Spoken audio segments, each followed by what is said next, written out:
Secara pribadi saya tidak bisa menghalang-halangi TPPO. Saya sudah mencoba menghubungi orang-orang tertentu, orang-orang hebat di luar sana. Tapi tanggapan mereka sudah tahu dan mereka memang sengaja untuk diperjualbelikan. Mereka tergoda, teriming-iming oleh gaji yang tinggi, pekerjaan yang mudah.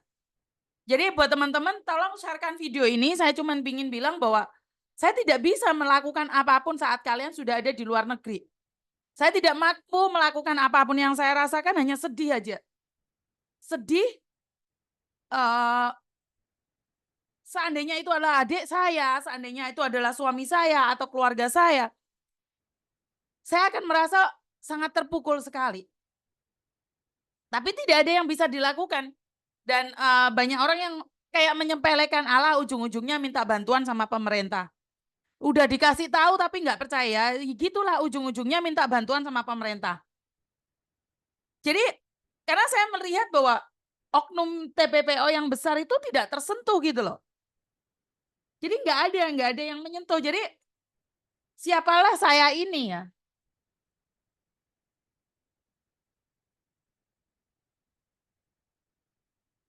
Saya sangat sangat pedih banget ya. Saya baca SMS itu banyak sekali TPPO mengadu ke saya, tapi saya nggak mampu melakukan apapun. Saya nggak bisa melakukan apapun dan saya nggak bisa, saya nggak tahu harus seperti apa dan bagaimana. Karena itu saya selalu bilang sama kalian semua, mengingatkan kalian semua, nek punya saudara, keluarga, suruh lihat video-video saya mohon. Katakan sama mereka nggak ada pekerjaan yang mudah dengan gaji yang tinggi. Kecuali jadi sindikat. Dan ingat, jadi sindikat itu sangat sangat berat sekali loh. Kalian disakiti loh oleh mereka. Saya secara pribadi sedih banget ya. Saya secara pribadi itu sangat sedih banget, tapi saya nggak bisa melakukan apapun. Saat kamu bisa membantu, kamu nggak akan terasa sedih. Tapi kalau kamu tidak bisa membantu dan kamu melihatnya, itu yang akan membuat kamu drop ya Mbak ya. Saya sudah katakan berkali-kali, saya dimaki-maki orang, saya dihina. Karena kesalahan saya bisa pahami ya. Tapi saya sedih adalah saat melihat sesuatu ketidakadilan, itu nyata, tapi saya nggak bisa melakukan apapun. Saya hanya melihatnya. Saya nggak mampu bergerak. Karena saya tahu saya bukan siapa-siapa, karena itu nggak ngerti saya harus ngomong ngomong apa. Karena saya yakin tentang TPPO, masyarakat kampung itu nggak tahu. Orang kampung itu nggak tahu apa sih TPPO, itu nggak tahu sampai sekarang pun. Kalian main Facebook, tidak semua orang itu tahu perdagangan manusia. Edukasi sudah diberikan, tapi mereka nggak percaya gitu loh. Orang-orang di kampung itu lebih percaya dengan bukti yang mengatakan bahwa tetangganya itu berangkat nggak apa-apa kok, tetangganya baik-baik aja kok. Ya, yo nggak ngerti ya Mbak ya, saya nggak bisa ngomong apa-apa ya. Intinya adalah kalau membahas TPPO, hati saya itu sangat hancur sekali. Saya nggak ngerti harus ngomong apa dan seperti apa. Buat kalian yang punya keluarga, laki-laki maupun perempuan, yang baru lulus SMA, terus tiba-tiba diproses buat paspor terus berangkat, saya mohon ingatkan mereka, karena kalau mereka sudah berangkat ke luar negeri, kita sudah tidak mampu melakukan apa-apa lagi. Saya secara pribadi hanya bisa mengingatkan saja. Jadi saya tidak mampu melakukan apapun karena saya bukan bagian dari siapapun. Saya juga malu kadang-kadang saat ditanyain kue iki sopo. Karena saya bukan siapa-siapa. Jadi sekali lagi karena saya melihat video-video yang sangat menyakitkan hati. Saya totalitas drop Mbak, melihat video-video orang yang ada di Kamboja, ada yang di Myanmar, dan saya nggak bisa melakukan apapun. Jadi apa yang saya ingin sampaikan hari ini, tolong bagikan video saya, sharekan sama tetanggamu, Walaupun dia nggak ada rencana ke luar negeri, setidak-tidaknya kasih tahu dia bahwa ke luar negeri itu nggak seperti ini. Tidak semuanya seperti ini.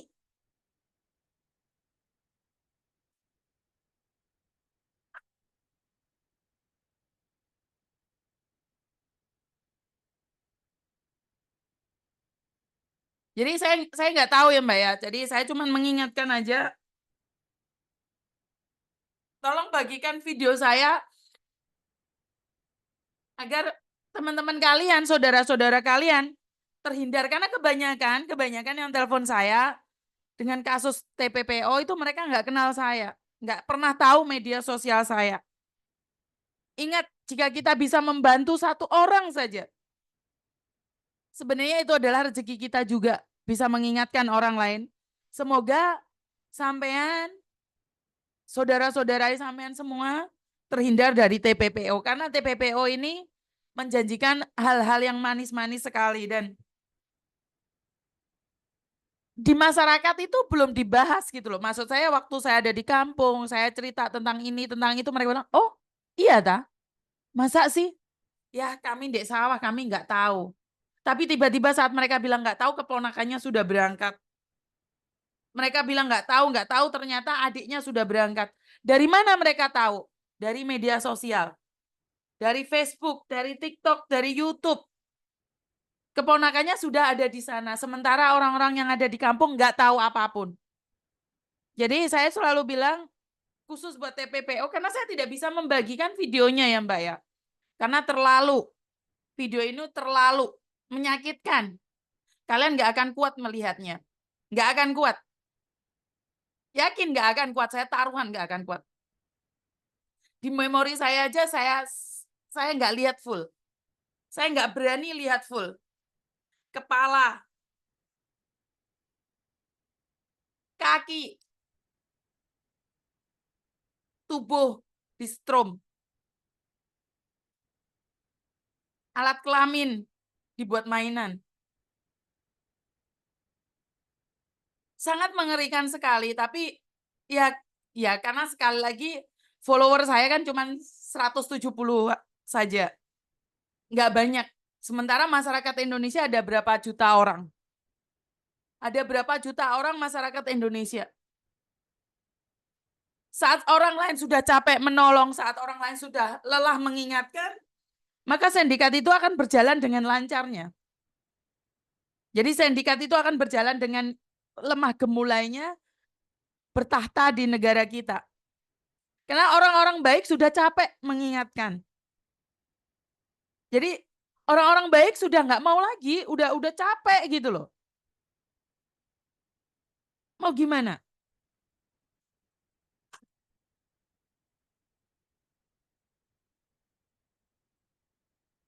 Kalian aja nggak sanggup ngebayangin, apalagi saya yang melihatnya. Apalagi orang yang mendapatkan seperti itu. Saya nggak mampu menahan semua ini. Saya nggak bisa mengingatkan semua orang. Saya hanya minta tolong sama kalian, satu orang nge-share, satu orang nge-share. Jika ada 300 orang nge-share, akan ada 3.000 orang nge-share. Saat ada 3.000 orang nge-share, maka akan ada 300.000 orang nge-share. Itu aja harapan saya. Setidak-tidaknya saya nggak akan ngelihat lagi orang diinjak, orang disetrum, orang-orang seperti itu gitu loh Mbak. Saya jujur saya kalah dengan podcast-podcast yang menunjukkan rumah mewah. Saya kalah dengan orang-orang yang pinter masak. Podcast saya kalah dengan orang-orang yang menunjukkan kecantikannya. Saya kalah, totalitas saya kalah. Dan kadang saya capek, saya ingin mundur juga. Tapi saat saya ngelihat lagi satu kasus, saya ngerasa saya nggak boleh berhenti. Kalau saya berhenti, maka nggak akan ada satupun yang akan mengingatkan. Khususnya orang-orang yang ada di kampung, Mbak. Saya jujur saya nggak kuat ngelihat video-video tersebut. Saya nggak mampu Ya kalau masih di Indonesia masih masih mending ya Mbak ya. Kalau di negara orang kabur dari tempat itu taruhannya nyawa dan mereka memilih untuk kabur dan setelah itu mereka nggak ada kabar. Kalian kebayang nggak kalau udah nggak ada kabar itu seperti apa?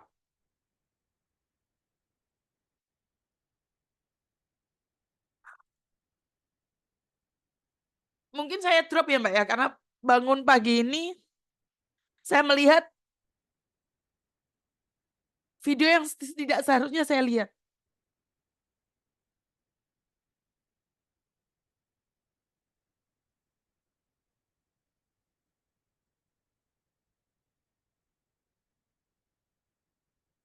Memang benar ya, di pagi hari mulailah harimu dengan sebuah kebahagiaan.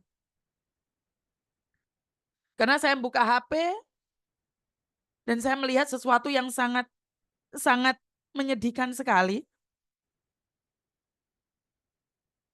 Korban-korban TPPO. Saya langsung delete dan saya nggak sanggup ngelihatnya.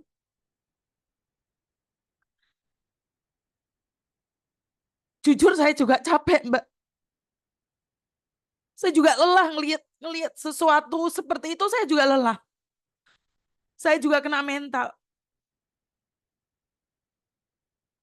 Tolong ingatkan saudara-saudaramu untuk keluar negeri berhati-hati.